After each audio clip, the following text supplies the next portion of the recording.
Hey, how is everyone? I hope everyone's doing well. I want to just want to offer you a word of encouragement today.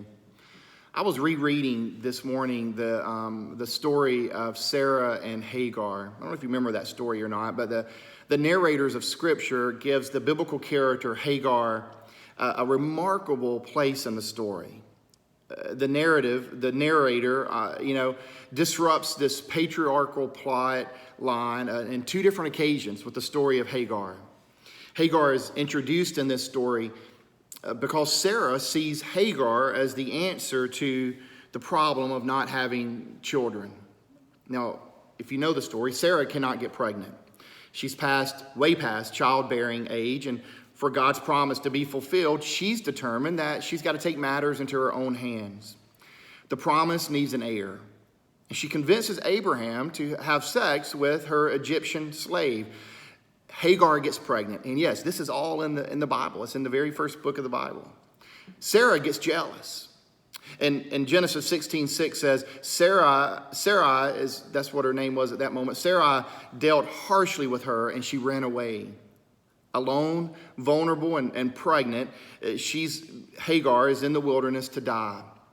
Now, she's forced there by the abuse that she was experiencing at the hand of Sarah. And now, while in the desert, an angel appears to her and encourages her to go back home and makes her a promise. The angel says in Genesis 16:10, I will so greatly multiply your offspring that they cannot be counted for the multitude.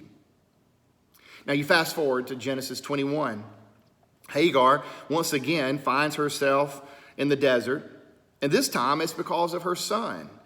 Ishmael was caught playing with Sarah's son Isaac. Sarah says to her husband Abraham, and cast out this slave woman with her son, for this son of this slave woman shall not inherit along with my son Isaac. Now, in her second journey into the desert, she is met by God. And the scripture says she actually gives a name to God. She's the first person in scripture to give a name to God, and she gives that name as a God who hears. The water has ran out. The sun's scorching heat is dying and drying out their souls. She places her son under a bush. She walks the distance not to bear to watch as her son dies. And she weeps. And as she weeps, God hears. And God opens her eyes, and God shows her some water. The scriptures in Genesis 21 says, as the story closes, it says this, we are told that God was with the boy. The boy born outside of promise. The boy whose mama was a stranger. That's the boy that God is watching over. God is with the outcast son. I heard not many years ago in our TED Talk, Susan David said that the Zulu word for hello means I see you, and by seeing you, I bring you into being. And that's what God was doing for Hagar. And seeing her, God brought her into being. Hagar, the stranger, the outcast, is seen by God and made a stranger no more. The Hagar story reminds us of the harshness of humanity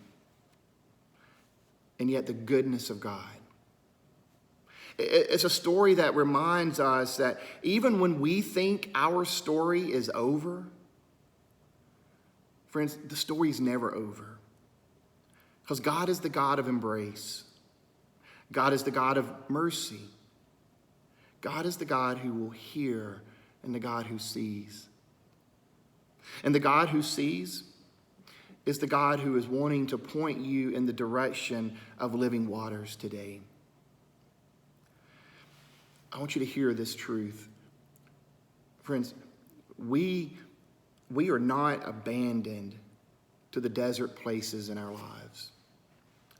Because God is the God of the desert places. God is the God of your desert place. I don't know what that looks like for you today, but I want to just give that word of assurance to you. My name is Jamey Prickett, and I just want to thank you for taking a moment to watch. If you found inspiration or hope in this message, I want to encourage you to share it with someone today. or if you have questions and or you're ready to explore faith, spirituality, or what it means to be in relationship with Jesus, what does it mean for God to enter into your desert place? I'd love to I want to encourage you to reach out. I'd love to have a conversation with you. Again, thanks for watching. God bless, and I hope you have a wonderful week.